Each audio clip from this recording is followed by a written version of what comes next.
घूंघट उतार बहू। शर्मा जी बड़े खुले विचारों के थे। वैसे तो वो एक बिजनेसमैन थे, पर उनकी सोच किसी समाज सुधारक से कम नहीं थी और बिल्कुल अपने पापा की ट्रू कॉपी था करण भी, जिसने गांव की एक लड़की जिसकी शादी में बड़ी अड़चनें आ रही थी उसी से शादी कर ली। करण ने सोचा था कि शादी के बाद बिंदिया अपने घर की चार दीवारी के बाहर निकलकर शहर की दुनिया को देख सकेगी, पढ़ लिख सकेगी और कुछ बड़ा कर पाएगी। पर बिंदिया ठहरी गांव की सीधी सादी लड़की, जिसे दबे सहमे रसोई में रहने की आदत थी। वो अपने ससुराल में एक बड़ा सा घूंघट निकाल कर रखा करती थी। यहाँ तक कि शादी के बाद उसने अपना चेहरा अपनी सास तक को नहीं दिखाया था। हर सुबह की तरह बिंदिया हाथ पे चाय की ट्रे लिए सभी को चाय देने जाती है। बताइए शर्मा जी, कहाँ आप सोच रखते हैं बड़ी बड़ी, और आपकी बहू का घूंघट देखिए। इस तरह तो लोग आपको दू मैया कहना शुरू कर देंगे। विधायक जी की बात सुनते ही अपनी दबी सहमी नाजुक सी आवाज़ में बिंदिया धीरे से कहती है, नहीं नहीं विधायक साहब, इसमें बाबू जी की कोई गलती ना है। इन्होंने तो मुझे किसी चीज़ की कभी कोई कमी ही नहीं होने दी। मुझे ही नहीं पसंद कि मैं अपने ससुर जी के सामने अपना चेहरा दिखाऊं। इन्हें क्या बिंदिया, तूने तो आज तक मुझे भी अपना चेहरा नहीं दिखाया है। ला बेटे, ट्रे मुझे दे दे, मैं विधायक जी को चाय पिलाता हूँ। नहीं नहीं ससुर जी, मेरे रहते अगर आप काम करेंगे तो मुझे पाप लगेगा। मैं देती हूँ ना चाय सबको। बिंदिया एक हाथ से अपना घूंघट और दूसरे से ट्रे संभाले जैसे ही आगे बढ़ती है, उसका पैर साड़ी में फंस जाता है और चाय का ट्रे उसके हाथ से गिर जाता है। लीजिए, गिर पड़ी है तो। नमस्कार करते हैं हम शर्मा जी आपको। अभी हमें चलना चाहिए, और एक बात ज़रूर कहूँगा, पहले अपनी बहू की सोच बदलिए, तब जाकर कहीं समाज के बदलाव का सोचिएगा। और विधायक जी वहाँ से उठकर चले जाते हैं। पूरा घर टेंशन में आ जाता है। कहाँ मैंने सोचा था कि तेरी शादी के बाद मैं अपनी बहू के साथ ट्विनिंग बनाऊंगी, हम दोनों फ्रेंड्स की तरह घूमा करेंगे, लाइफ एंजॉय करेंगे। पर यहाँ तो सब कुछ उल्टा ही हो रहा है। कितनी कोशिश की मैंने बिंदिया को समझाने की, पर इसे तो घुटन की आदत हो गई है। एक बार में भाभी को बदलना आसान नहीं होगा मम्मी, मान लो मुझे। खुल की जीने की आदत है, और मेरी शादी किसी ऐसे घर में हो जाए जहाँ मुझे घूंघट लेकर रहना है तो मुझे कितनी दिक्कत होगी। मुझे भी तो वक्त लगेगा ना समझने में चीज़ों को, वैसे ही भाभी को लग रहा है। थू थू थू थू, ये क्या बोल रही है तू? तुझे तो ऐसा घर मिलेगा जहाँ तू चिड़ियों की तरह चहचहा सकेगी, और वो लोग अगर तेरे साथ अत्याचार करेंगे ना तो फट से मुझे फ़ोन कर देना। मैं तेरे पापा को भेजकर तुझे वापस बुलवा लूँगी बेटी। ओहो मम्मी, मैं तो बस एग्जाम्पल दे रही थी, टेंशन ना लो, सब मुझ पर छोड़ दो। अब तुम देखो मैं कैसे घूंघट के पीछे छिपी हुई भाभी का चेहरा सबके सामने लाती हूँ। पूजा अपनी भाभी के कमरे में अपने कपड़ों को लेकर जाती है। भाभी ज़रा मेरी पैकिंग में मदद कर दो ना, 2 दिन के लिए मुझे ट्रिप पर जाना है। वैसे मैं कौन से कपड़े पहनूं? इसमें से तो कोई भी ड्रेस मुझे पसंद ही नहीं आ रही। ये गुलाबी वाला ड्रेस अच्छा लगेगा आप पर दीदी। ये गुलाबी नहीं है भाभी, ये ग्रीन है। आप अपना घूंघट अगर हटाएंगी तब तो आपको दिखेगा। शायद आप मेरी मदद ही नहीं करना चाहती।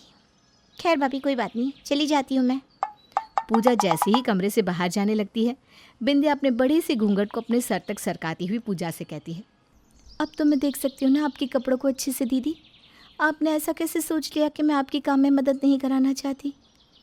अरे वाह भाभी, आपका चेहरा तो कितना सुंदर है, कोई दाग धब्बे नहीं और इतनी सॉफ्ट स्किन।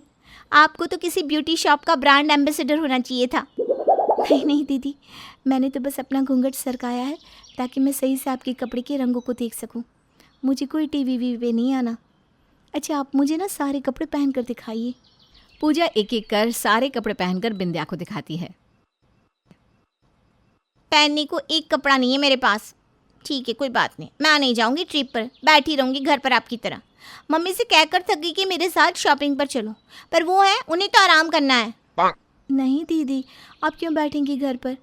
आपको कपड़े लेने बाजार जाना है ना, मैं चलूँगी आपके साथ। बचपन में मैं भी अपने गांव के मेले में जाया करती थी, बड़ा मज़ा आता था। फिर जैसे जैसे मैं बड़ी होने लगी और जब भी मैं मेले के लिए निकलती, गांव के सभी लोग बाबूजी से मेरी शिकायत करते थे। तब तो आप मेरे साथ ही चलिए भाभी, आपको बड़ा मज़ा आएगा और आपके बचपन की यादें भी ताज़ा हो जाएगी। बिंदिया बड़ी खुश होती है और तैयार होकर पूजा के साथ अपने कमरे से निकलती है। पहली बार बिंदिया का चेहरा देखकर सभी चौंक जाते हैं। अरे पूजा, ये तेरे साथ कौन है? अब बिना सुष्मिता जी, यह आपकी बहू है, बहू बिंदिया। पूजा विद्या को मॉल में घुमाने ले जाती है और उसे बहुत शॉपिंग करवाती है। ऐसी फ्रॉक ना मैं शादी से पहले पहना करती थी दीदी। ऐसी फ्रॉक आप शादी के बाद भी पहन सकती है भाभी। अरे ससुर जी के सामने? हमारे गांव में तो बहुएं जेठ के सामने भी नहीं आती। मैं ससुर जी के सामने फ़्रॉक कैसे पहन सकती हूँ? मेरी माँ ने कहा था कि अपने ससुर के सामने कभी अपना घूंघट हटाना मत और ऊंची आवाज़ में तो कभी बोलना ही मत, वरना ससुराल वाले छोड़ देते हैं। आज तो आपका घूंघट सरखा था भाभी, तो क्या पापा ने आपको घर से निकाल दिया? और आपको ऐसा लगता है कि पापा आपको किसी चीज़ के लिए मना करेंगे भाभी? नहीं ना, तो आप क्यों शर्मा रही हैं? अपनी ननद की बात सुनकर बिंदिया को थोड़ी हिम्मत मिलती है। उसे आज तक बस सलाह दी गई थी कि उसे किस तरह अपने ससुराल में चुप रहना होगा, कायदे से रहना होगा। आप अपने ससुराल में खुशी खुशी भी रह सकते हैं, ये तो उसे किसी ने सिखाया ही नहीं था। इसीलिए बिंदिया बहुत डरी डरी सी रहती थी। पर आज शॉपिंग के बाद अपने ससुराल में पहली बार बिंदिया साड़ी की बजाय फ्रॉक सूट पहनकर कमरे से बाहर आती है, जिसे देखती ही सुष्मिता भागती हुई उसके पास आकर उसके दोनों हाथों को पकड़कर गोल गोल घूमना शुरू कर देती है। अरे पूजा, मुझे मिल गई मेरी बहू, क्या जादू कर दिया तूने।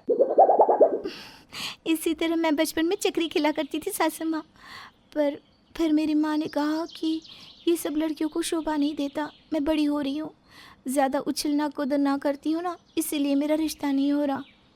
पर आपने तो माँ की कही सभी बातों को झूठा साबित कर दिया। ऐसा कहकर बिंदिया अपनी सास के साथ हाथ पकड़कर जोर जोर से घूमने लग जाती है।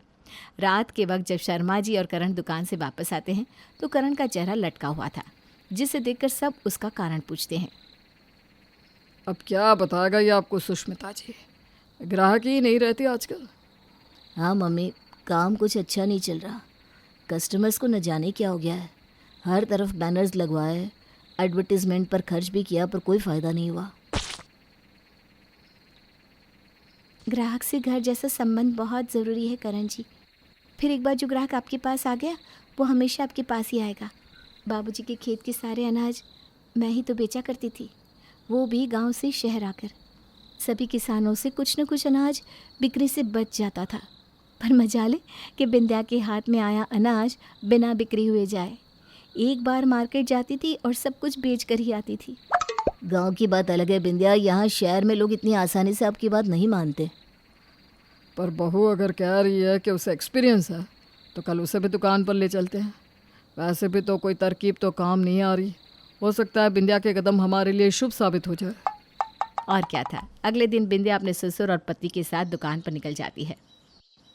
डिस्प्ले पर कैसी साड़ी लगा रखी है भोला भैया, आपने बदलिए उसे। रमेश भैया, आप बाहर महाबचत सेल का नारा लगाइए, अंदर मैं देख लूँगी। और फिर क्या था, बिंदिया का नुस्खा काम आ जाता है।